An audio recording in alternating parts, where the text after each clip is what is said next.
Galatooma. Asham alaamanni isaa namni xinnaa guddaa jaarsaaf jaarti. Kabajamtoota daawwattoota televezyiina faana. Kun Riittaa Shoodha. Har'as keessummaa dargaggootee fi jabaatee jiruuf jireenya isaa hedduu kennaaf muuxannoo kan ta'u tokko isiniif qabadhee dhiyaadhee jira.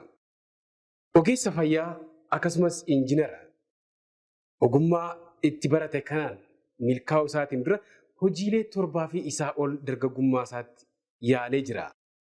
Osoo kufuu iddoo bareedaa ga'ee jira. Jiruuf jireenyi isaa waan inni dabarse dargaggoota hedduu kennaaf muuxannoo ni ta'a jedhee waan yaadeef ogeessa fayyaa fi injiinara ammayyuu margoo qabadhee dhiyaadhee jira.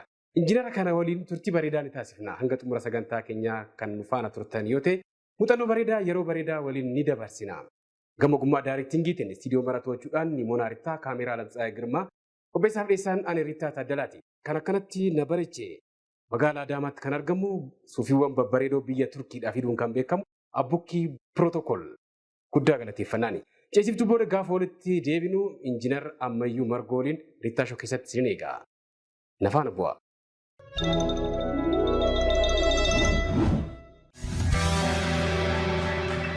Hayyee kabajamtoota daawwattoota keenyaa ceesiftuu booda walitti deebinee jirra. Rittaa Shoo televezyiina faanaatiin daawwachaa jirtan. Keessummaa kiyya injiinar ogeessa fayyaa ogummaa hedduu qabdu waan ta'eef ammayyuu margoo baga nagaan naa dhufte. Baga nagaan nu eegdan. Hayyee ciirsaa jennu. Okay. Hayyee. Ogummaa hedduu qabdaa waan ta'eef ani saahiba kiyya yeroo dheeraa waan taateef kamiin akkas waamuun rakkadhe waan ta'eef ammaaf injiinara dheetuman hojii irra hojjechaa jirtu injiinaringii waan ta'eef isaanis si waama jechuudha. Har'aa fi egaa waan si ajaa'ibu keessaa namoonni baay'een akkas naan jedhu. Ani garuu nama ammayyuu jedhee maqaa kootiin na waamu baay'ee natti tola waan ta'eef maqaadhuma isa beektu kanaa isumaan Hayyee. Mee erga yuunivarsiitii baatee booda milkii har'aa irra gahuu keetiin dura hojii 7 fi isa caalaa yaaltee kuftee kaatee ta'uu baannaan kanatti jijjiiramtee waa hedduu bu'aa bahee hedduu keessa dabarsite. Namni akkamitti abdii hin kutu ka jedhu sirraa muuxannoo guddaa fudhanna waan ta'eef gaafa hojii tokko jalqabdee isaan ta'uu baatu kan akka barbaadde waan garaa keessii ga'uu baannaan garaan biraatitti waan akkasii kun badaa dargaggoota keenya biratti hin baramne waan ta'eef ogummaalee 8-7 akka yaalteen dhagee miidhatti jedhu waan. Wanti kun sirriidha. Baay'ee ani tooni barachaa jiru toon barumsa irra jiruuti waan baay'ee yaala ture. Leenjii gaggabaabaas fudhachaan ture. Isa barumsa idilee bukkeetti kanneen akka suuraa ediit gochuu beeksisa garaagaraa hojjechuu waa akkasii kana waa'ee kompiitaraa maal wal qabateetiin leenjii gaggabaabaa fudhachaan ture. Carraa argadhe hundumaa irratti leenjii gaggabaabaa nan fudhadhan ture. Sansanii wal qabateet hojiilee natti mul'atan nan yaala. Hojii baay'ee yaaleera. Akkuma ati sila jettee hojii gara 7-8 yaaleeraan amma umurii kana keessatti.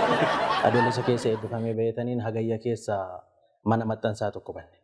Hojii barbaachan naqne anis waan si ajaa'ibu keessarraa achumaa baheetaniin hojii barbaachan naqne. Kalatuma mana maxxansaa. Yeroon barachaa jiru namoota mana maxxansaa qaban tokko nan beekan ture. Wanti bareedaa kan sinirraa argee dargaggoonni keenya akka hubatan kanan barbaadu. Yeroo barataan tokko barachaa jirutti ogummaalee hedduu gara fuulduraatti gaafa inni ba'u maal akka hojjechuu qabu muuxannoo bitaa mirga lallaaluu qabaadha. Thank you. Ittuma barumsa irrallee jiraniiti wantoonni tokko sammuu isaanii keessatti wanti isaan yaadaa deeman jiraachuu qaba. Nan bahee yeroon barumsa irra jiru akkuma sila sitti himee waan garaagaraa maxxansiisna ture aartiis nan hojjedha waan turee fi baanerii garaagaraan hojjechiifna ture hidhata kanaa namoota wajjin hin qabna ture. Gidduu suniin ji'a muraasaaf leenjii kompiitaraa fudhadhe. Thank you. Ji'a muraasaaf leenjii kompiitaraa fudhadhe ijoollee kompiitara saayinsii baratan immoo ni turan. Isaanitti immoo siiqee waan tokko kana agarsiisan. Thank you. Yaakaluu jalqabe. Akkuma achi bahee mana maxxansaa tokko mucaan tokko jira yeroo sana faayinaansiidhaan kan nu gargaare Oliyaad Guddataa jedhamuun jira.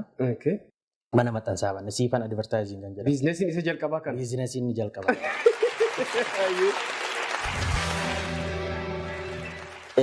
Hammuma namaa wal baraa deemnu hojii dabalataa maddiitti isteeshinarii meeshaalee barreeffamaa kan maddiitti hojjechuu jalqaba.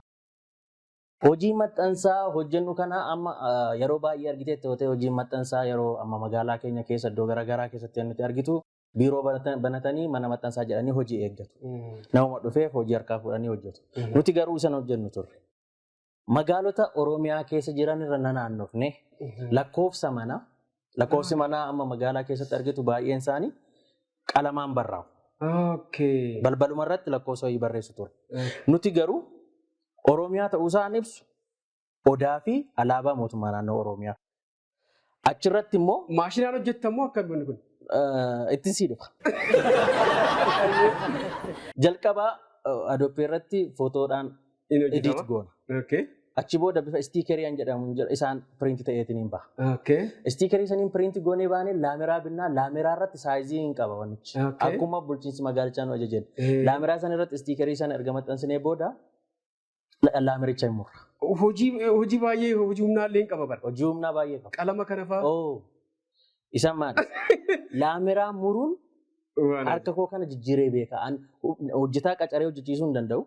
Laameraa muruun maqasii murtuu laameraatiin harka keenyaan qabannee muruudhaaf yeroo na yaadadha qubni koo kun asiif asiin hammam akka madaa'aa turennaa gammaallee madaa yeroo sanii harka keenya irra jiranna. Bifa akkasiitiin magaalota garaagaraa irra deemnee caalbaasii faan irratti baasanii jiru hojjenne hojii gaarii ture. Kanarra turre. Achirra jalqabame biizinasii. Hojii lammaffaa. Hojii lammaffaa ogummaa asattiin baradhee bahe ogummaa fayyaati.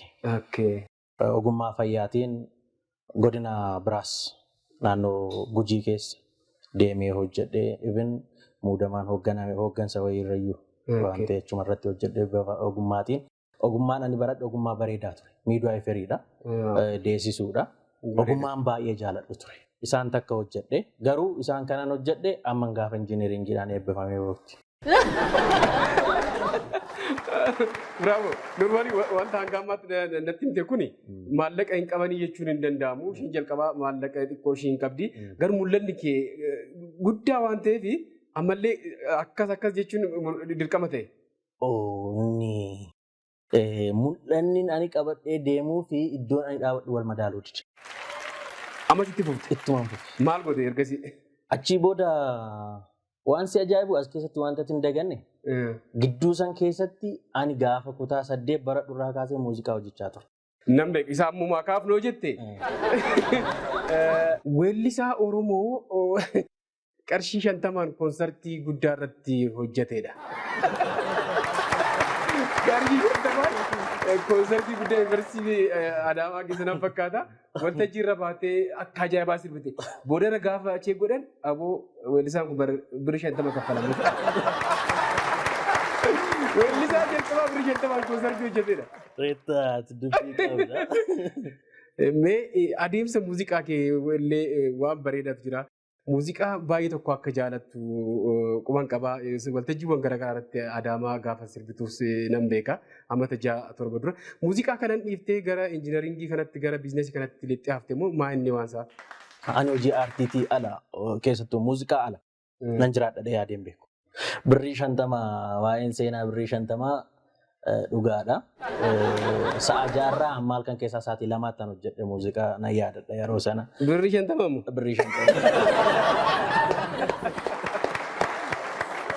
Osoon deemaa jiruuti konsertii yookiin baazaarii yoon arge dhaabadhee kadhadhee hundiin gata ijoolleen beeku achi keessa jiraatan isaanuu kadhaan barbaachisu dhuftee seenedhaan inni hojjechiisu isteejii naa kenna. Ijoolleen ani beeku immoo hin jiran taanaan kadhadhee ani koo nama akkasiiti abaluun jedhama maal jedhee guyyaa ani muuziqaa hojjedhee beeku jira.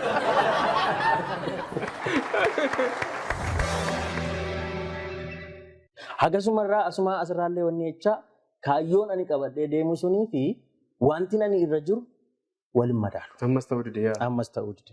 Akkuma beektu yeroo tokko yeroo hojiidha jetteetiniin waan tokko karoorsitee waan ta'e qabattee hiddasaa qabadheerattee deemtu wanta ati dagattutu jiraachuu danda'a yookiin immoo namni beekaa si harkisu jiraachuu danda'a sababa tokkootiin feeliin kanarraan hojiin mana maxxansaa sun feel godhe. Achi hojii miidwaayiferii kanammoo takka ittiin hojjedhee hamma gaafa barumsa kiyya fixutti. Construction Technology and Management barumsa jedhamu isa nan xumure San booda immoo gara hojii ijaarsaa kanatti dhufe. Amma immoo fayyaadhaan uummata kiyya tajaajilee jira waan ta'eef ijaarsaan mee gamoowwan biyya keessa jiran kuni konsaltaantii gaarii qabanii hedduun isaanii dhaabatanii hafuu. Achii bahee dhufeetaniin ammas ga'anii eebbifameera har'a injiineeradha jedhee hojii barbaachaa naqnee ammas. CV guyyaa tokko mana namaa galchee hin beeku. Waajjira mootummaas waajjira dhuunfaa tokkos galchee hin beeku. Laappitooppii wayii qaba. Ishee qofa qabadhe. Wantoota tokko proposaalii tokko ofuma kiyyaan qopheessuu jalqabe. Bravo. Akkam yoon godhen gara jireenya waa tokkotti dhufuu danda'a. Akkamitti gara kamitti adeemu kan jedhu yaada tokko kaasee barreessuun jalqabe. Namootatti an agarsiise yaada koo. Hamma nama bira deemee namatti agarsiisu namni nani mariisisu hundisaa birrii meeqa qabdaa naan jedhu. Birriin qabu garuu yaada kana qaba. Nan hojjedhaa nan danda'a. Biyya kana keessa immoo rakkoo guddaa kana ilaali. Maallaqa. Namoonni yaada qabu yaa. Yoo birriin qabaatiin yoo maallaqni harka keerra hin jiraatiin waa tokko tarkaanfattutti hin fakkaatu. Garuu hin danda'ama jettaati. Hin danda'a. Sirriitti danda'a. Midwaayifarii bakka wayii akkam barsiisu na affeera. Partaayimii. Birrii 5,000 qaba. Birrii 5,000 qaba. Garuu hojii ijaarsaa kanatti eeyyama baafadhee nan hojjedha. Akkam gooteeti bakka hin danda'a. Jedheen jalqabe. Eeyyama baafachuudhaaf wantoonni barbaachisan yeroo sana maashinii yookiin piikaappii konkolaataa maalii qabaachuu qabda, galbaachii tokko qabaachuu qabda, konkolaataa fe'isaa galagalchuu kana fe'isa gogaa fe'isa qabaachuu qabda. Maal warri jedhan jiranii erga kana ta'e tole maalaa godhu meeshaa ijaarsaa dhiyeessuu eeyyama baafachuu fi maal barbaachisaan jedhe. Bakka maayikroodhaan gurmaa yookiin immoo waa tokko jedhiitii intarpiraayizii wayiitiin kootuutii akkasitti eeyyama baafachuu dandeessaa naan jedhan. Kun salphaadha. Asirraan garasitti tarkaanfachuu waan danda'uuf akkasaan godhadhee jalqabe dhiyeessa meeshaa ijaarsaatiin eeyyama jalqabaa baafadhe. Riilwee daandiin baaburaa Finfinneerraa gara Jibuutii kun hojjetamaa ture yeroo sana. Baafadheetaniin jalqabe. Cheentoota xiqqoo makiinaa cheettoo jedhamtu fe'isee gogaa feetu kun jirti. Ishee makiinaa gara konkolaataa 5 namoota wayii dubbise. Insii feena torban garuu kaffaltii keenya dabarsinii naan jedhan. Torban guutuu garuu naa feetu torban keessatti immoo ani jabaadhee kaffaltii achii nan baafadha waan ta'eef isin torban tokko qofa naa hojjedhaa jedhan. Tole naan jedhan nan jalqabe. Waan ajaa'ibaati. Waan ajaa'ibaa. Yaadatu dursa jedhee. Yaadatu dursa. Kun egaa hojii isaa arfaffaa isa shanaffaa amma arfaffaarra jira. Meeshaa ijaarsaa kana nan dhiyeessee nan jalqabee namoonni wajjin hin dhufnes jedhanii akkasaan jedhan sun torbaniin kaffaltii dafee warra chaayinaarraa fuudhaa. Makiinaa nan dabalee konkolaataa 5 jalqabne dura yeroo jalqabnu gara konkolaataa 10 wayii keessa galle. Akkas keessa hin gallee saffisiiseen hojjedhe. Jarri warri chaayinaa kun maal barbaadu seetaa? Digirii kee fi maastersii kee irraa dhimma hin qabanii jiru. Isaan wanta isaan barbaadan sana qofa dhiyeessuu fi dandeenyaan hojjechuu fi dandeesse taanaan abbiin kamaa dhufu dhimma isaanii miti. Yeroo muraasa booda kaffaltii duree qarshii jabaa qarshiin ani abjuu kootiin argee hin beekne yeroo saniif naa kennan naannoo 200 wayii advaansiidha jedhanii naa kennan. Makiinaa xixiqqaa maddiitti makiinaa konkolaataa isa gurguddaa argachuu jalqabee birrii maallaqni ofii dhufuu jalqabee. Achi booda kiraateeriyaa yookiin ulaagaalee waajjirri konistiraakshanii barbaachisu sana guutuun dhufe. Achi eeyyama koo baafadhe. Konistiraaktaraa sadarkaa 6ffaa ta'e hojii ijaarsaatti seene.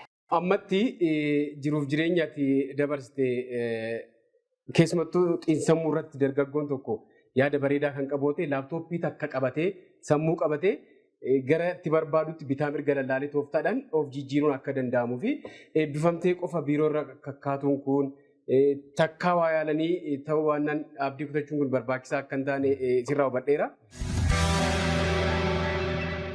Sammuu bareedaa osoo qabnu osoo dandeenyu awwaalamnee turre waan ta'eef isa cabsinee amma ijoolleen keenya sadarkaa kanarra bu'aa bahii kana keessa kan darban hin jiru waan ta'eef amma haalli jiru kan duraanirraa adda waan ta'eef Muuxannoo akkasii bara rakkisaa san keessatti waan bareedaa ijoollee hojjetan ammas hojiin isaanii itti fufuudha beeksisuudha. Maqaa gaarii qabda. Dhaabbanni keenya maqaa gaarii qaba. Dhaabbata dhiyeessa kan hojii wal qabate. Koonistiraashinii dhaabbanni immoo koonistiraashinii kan hojii wal qabatee jiru waan ati hojjettee keessaayis waan ani dhagaheen jira. Sabaaf jettee lammii keef jettee dhaabbanni kiyyaa fayyadamuu baatu. Piroojeektiin kun garuu hawaasichaaf bu'aa qabeettee bu'aa malee piroojeektiiwwan gurguddoo lama hojjettee jirta. Kanaaf galatoomuu siin jira. Hojiin anaaf bareedaan hojii ani itti maallaqa argadhe qofa miti. Anaaf hojii bareedaadha kanan jedhu anaa fi dhaabbata koo maddiitti uummanni yoo waa tokko irraa fayyadamedha. Hojiin ani dhiisee bahe tokkon sitti himu. Hojii ijaarsa manneen waliinii Finfinnee keessatti ijaaramaa jirantu jiru.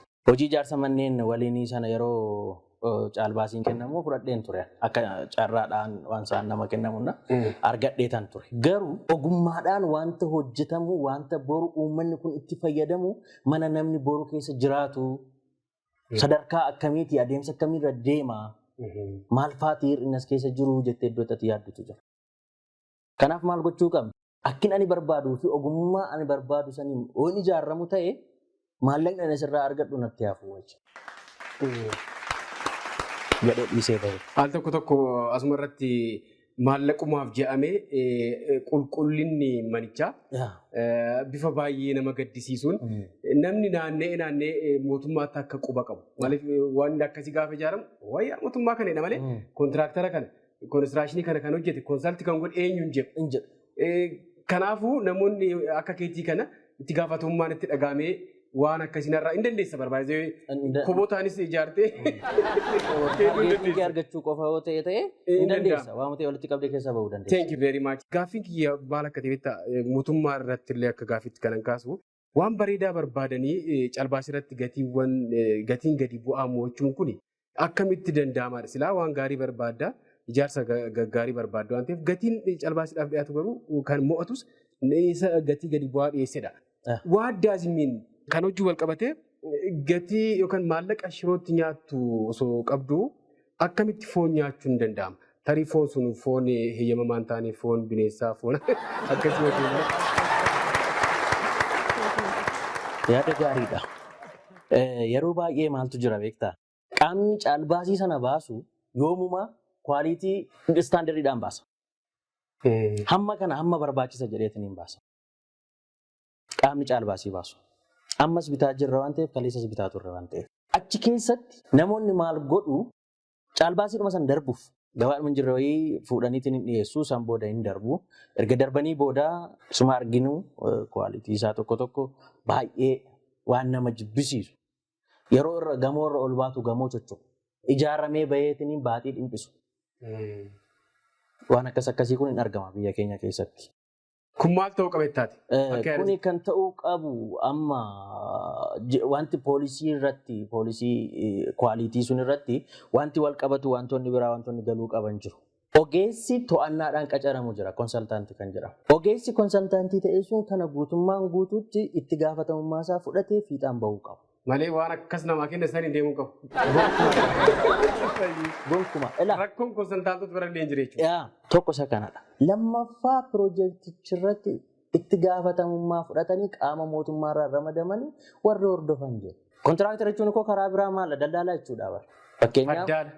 No. Daldala sun taane daldala. Hojii daldalaati. Argachuuf hojjetu. Thank you very much. Kanarra caalaa namni itti kanatu jara kanatu. Isa kanatu irra hordofu. Maaliif daldalaa waan ta'eef bu'aasaa dursuu danda'a. Thank you very much. Gaafa dorgomu kiraateriyaa yookiin immoo ulaagaalee ati barbaaddu sana yoo sii guute isa gadi bu'aa sana filatta. Waan barbaaddu sana sii guuteera. Meeshaa isa akka kanaa isa qulqulluudhaan nan ijaara. Maashinii akkasii galcheen hojjedha. Ogeessa akkasii hin qaba. Wanta jiru sun hunduma isaa ifa godheetiin lafa sii kaa'a. Muuxannoo akkasii hin qaba.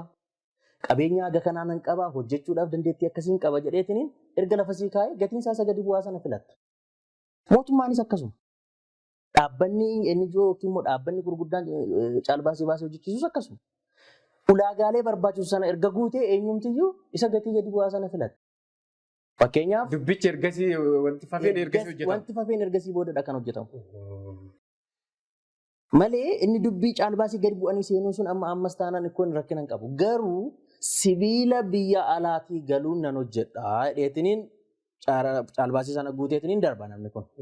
Gaafa hojii jalqabu garuu sibiila biyya keessaas haa ta'u sibiila jedhame saniin yookiin immoo gireediyan jedhamu qaba. Sibiilli gireed 75 maal jedhamutu jira.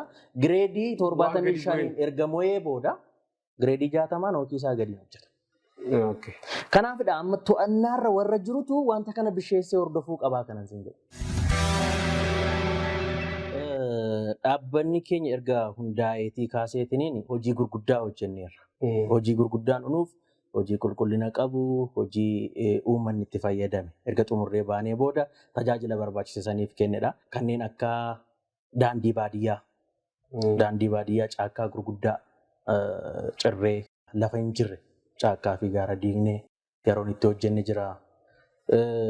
Dhiyeessa meeshaa ijaarsaa keessatti meeshaalee fakkeenyaaf dhaabbanni ECC jedhamu dhaabbanni Chaayinaa yeroo daandii baaburaa kana hojjetu wal beekna. Affeerri nuu godhanii amma Finfinnee keessatti piroojeektii Riverside Green jedhamu amma laggeen maddii magariisisuu piroojeektii Prime Minister Abiyyiin hordofamudha. Piroojeektiin sun piroojeektii guddaadha. Kunoo Unity Park maalan jedhaman hojjeta warra Chaayinoota hojjetan sana. Isaaniif meeshaa nuti dhiyeessaa ture. Iskaaveeshinii isaa lafa isaa qoforuutti illee nuti hojjechaa ture. Kan biraa as naannoo Adaamaa Yuunivarsiitii karraa barattootaa kan ture kan duraanii lafti ijaarsi sun yeroo hojjetamu meeshaa nuti dhiyeessaa ture. Dhaabbata keenyatu dhiyeessaa turenna. Meeshaa dhiyeessuu fi ijaarsa qofan turre hojiin dhaabbanni keenya kan hojjetu. Maashinii garaagaraa sin kireessa. Maashinoota garaagaraa illee kireessina. Duratti maashinuma kireessineetiniin hordofna turre. Amma garuu maal gooneerraa hojii maashiniidhaan hojjetamu waluma takkaa qabanneetiniin hojii isaa fi maashinoota gahaa ta'an dhiyeessinee yerootti hojjennutu ture. Kan biraa bishaan baadiyyaa maayikiroopoond kan jedhamu. Maayikiroopoond kan jedhamu rooba gannaa kuusanii lafa naannoo bishaan hin jirre. Naannoo hongee naannoo lafa gogaa ta'e gammoojjii keessatti bishaan gannaa kana kuusaniitiin horsiisee bulaan baay'inaan wanta akkasii kun kan hojjetamu naannoo horsiisee bulaa keessattidha. Horsiisee bulaan naannoo sun jiru akkaataa itti fayyadamu. Asirratti waan tokko kanan sii kaasuu barbaadu maayikiroopoondii kana caalbaasii kana argee mucaan na bira hojjetu hin binnaanaan jedhe. Lakki naannoon kun fagoodhannaan haayee gaarii ta'uun oolu naan jedhe. Erga nan bita jettee jedheen. Ani bu'aa sirraan barbaadu. Isin miindaa keessan dhaabbatarraan gaafatiina. Dhaabbata inkisaarsiina. Garuu hojii qulqulluu ta'e hojjedha. Of dandaheetiniin hojiin isaa xumuramu. Kaayyoon inni guddaa maal jechuudha? Kaayyoon inni guddaan ergan deemee bakkicha laalee boodadha. Waan kana nan murteesse waan si ajaa'ibu keessa. Uummata naannoo sana kiiloomeetira meeqa lukaan deemaniitiin loon obaasatanii isa irraa fi harree irratti fe'atanii fudhatanii galaniitiin mana isaaniitti itti fayyadamu. Hojjettoota kee wajjin galatoomaa siin jedha. Galatoomaa. Inni biraa heeyyama nama biraatiin harka jala lafaatiin ogummaa warreen hin qabne keessa seenanii dargaggoota akka keetiin hojjetan kana gabaa keessaa baasuun akka rakkootti ka'a. Kuni faayidaa jalqabarraa wantoonni akkasii kun jiru hin jiran jechuudhaaf miti. Iddoo tokko bakkitti caalbaasii irratti illee nu mudate waan akkasii hin jira. Garuu amma mootummaan waa tokko fooyyessee jira. Barana keessa. Maal godhanii namni tokko jalqaba sadarkaa isa dhumaarraa ka'e waggaa keessatti hammam akka hojjete ilaalama. Sadarkaa dhuma isa dhumaa sana illee immoo baasuudhaaf ogeessa akkamii akka barbaachisu lafa kaa'aniitiin hin jiru. San booda sadarkaa isaa sana fooyyeffachuuf illee sadarkaa isaa fooyyeffachuu illee barbaade namni tokko waggaa keessatti hammam hojjeteera. Achievementiin isaa performiin inni hojii kana irratti agarsiise maallaa waan jedhu kanatti daddabalaniitiin hin jiru. Waan kun gaarii. Tokko warra barateef carraa uuma. Lammaffaa qulqullina hojiitiif gaariidha. Inni sadaffaa namni kamiyyuu fooyyeffachuu yoo barbaade yookiin immoo sadarkaa isaa guddifachuuf tattaaffiin inni godhu bal'aadha. Maaliif akkas jedhe seeti? Fakkeenyaaf kophee gaafa bittu daldaltoonni maal siin jiru seeti? Akka lukasi qabe osoo beektu rakkoon qabu gaafa ati kophee kana kaawwattu bubbullaan hin gadhiisaa siin jiru. Hojiin keessan kunis keessa gaafa seenu hin barata. Injiinara ta'a jedhamee waan itti deemamu suni sirrii miti. wantoota hunda abbaa isaatiif otoo dhiifne waan jaalannuuf osoo hojjechuu dhiifne waan dandeenyuuf fi wanta fiixaan itti bahuu dandeenyu tokko otoo hojjenne maaliif yoo ittee yeroo ammaa kana maandisoonni keenya yookiin immoo injiineeronni baay'een lafa siyaasaatti isaan argita. Yani isaan hojjetan immoo asirraa waa'ee ijaarsaati. Ammas barbiyyi kan rakkatte kanaaf kun sirreeffamuu qaba. Kun sirreeffamuu qaba. Thank you very much. Ceesiftuu booda gaafa walitti deebinu injiinar Ammayyuu Margoo marsaa lammaffaa gaafilee xiinsammuudhaan walitti deebina. Kabajamtoota daawwattoota keenya ceesiftuu booda gaafa walitti deebinu marsaa lammaffaa gaafilee xiinsammuudhaan isin eegna.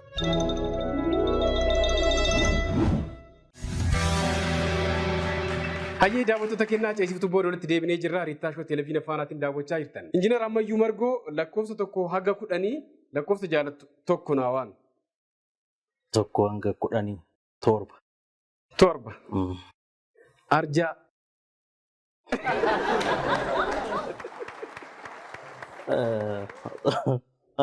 Ay, gaarii. Waan akkasii amala akkasii qabda. Arjaa maallaqa qofaan akkaataa itti kan jiran normaalii isa qofaa miti. Arjummaan maallaqa qofaa miti. Arjummaan gara laafummaa wajjin wal qabata. Osoo naa danda'ame kenneetaniin miti barsiiseenis haa ta'u namoota ogummaa kanarra jiran hojii kanarratti hojjetaniinis haa ta'u osoo naa danda'ame biyya kana keessatti namni beela'u tokko otoo jiraachuu baatee natti tola. Lakkoofsa isa lammaffaa? Lakkoofsa lammaffaa 9. 9. Patient hopeful wow. Xiinsammuuwwan kana gaafanii ku akka nu ta'uttaniika. Nama obsa qabu, nama abdii qabu amalli kun jira? Baay'ee jira. Kun akka jiru maalirraa beekta seeta? Gaafa hojii kana hunda yaalee dhufee har'a isa guyyaa har'aa kana yeroo ga'utti wantoota baay'ee keessa darbita. Beelan dabarsita. Dheebuun dabarsita. Dhukkubbii dabarsita. Achi keessas taa'ee garuu bakka anaa dhumateera kana booda waa tokkotti hin bahu jedheen beeka. Danda'u. Thank you. Waa tokko keessa darbu. Kun gallattii hundaanuu osoo hiikamee laata. Amaleessa xumuraa? Lakkoofsa 4. 4. Dafanii jijjiiramuu barbaadu. Karaa qaxxaamuraatiin ogummaa tolba hojjechuun keetillee? Ka'umsa kana wajjin wal fakkaata. Ceesiftuu booda gaafa walitti deebinu marsaa isa xumuraa marsaa sadaffaa mallattoodhaan ibsuun walitti deebina. Kabajamtoota daawwattoota keenya ceesiftuu booda gaafa walitti deebinu marsaa isa xumuraa marsaa sadaffaa mallattoodhaan ibsuun walitti deebina. Riittaa Shoo Televiziyoona Faanaatiin daawwachaa jirtan.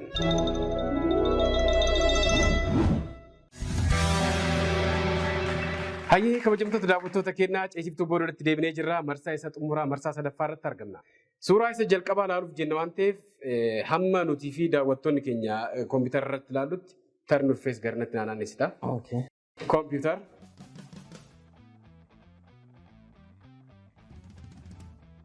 Deebi'ee ammayyuu. Suuraan inni jalqabaa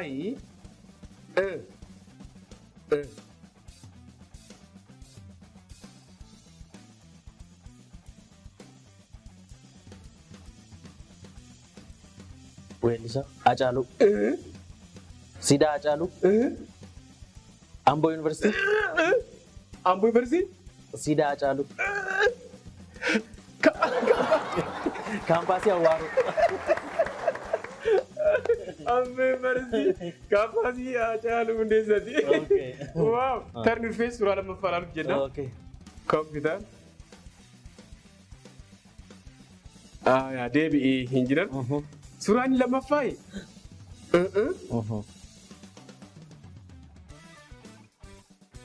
bishaan boolla keessaa quraniidhaan baasanii dhugan. Qabxii guutuu sii kenna. Bravo. Suuraa isa sadaffaa ilaaluuf jenna. Turn your face. Kompiitar. Deebi'ee.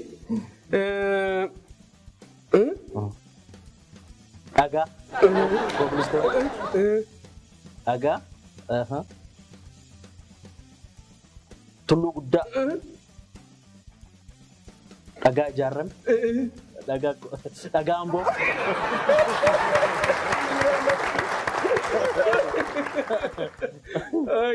Dandeettiin waa ilaalte bachuu keetii baay'ee bareeda. Bareeda turtiin keenya mee dhumarratti yaadni ati qabdu ergaan ati dabarsitu maali? Ergaan ani dabarsu ijoollee keenyaaf waan qabanne irratti dhiibbaa uumtoota haa ta'an. Wanta nun galchine keessaa of haa eegu. Ogummaan inni guddaan mataasaa argachuudha. Maalirra caala of argannee sammuu keenya irratti amanuu sammuu keenya ofirratti eegaa jiraachuudha. Hojiiwwan ati hojjette jalqaba irratti waan babbareedaa waan hojjetteef asii dhiyeesse kana caalaa hojjettee Riittaa Shoorratti akka wal arginu abdii guddaan qaba. Galatoomaa. Kabajamtoota daawwattoota keenya turtiin Injiinar Ammayyuu Margooliin Riittaa Shoorratti taasifne kana fakkaata. Torban keessummaa kabiraa taphoota babbareedoo kanneen birootiin walitti deebina. Gama ogummaa daayirektingii istiidiyoo mara to'achuudhaan Nimoona Riittaa kaameraa Lamtsaa Girmaa qopheessaaf dhiyeessaa Riittaa Taaddalaati. Ispoonsarri uffata keenna Abbukkii Pirootokool magaalaa Adaamaa gamoo Ooliyaar jalatti argama. Guddaa galatoomi jennaani. Haga torbanii horaanaa bulaa. Injiinar Ammayyuu Margoo guddaa galatoomi. Galatoomaa.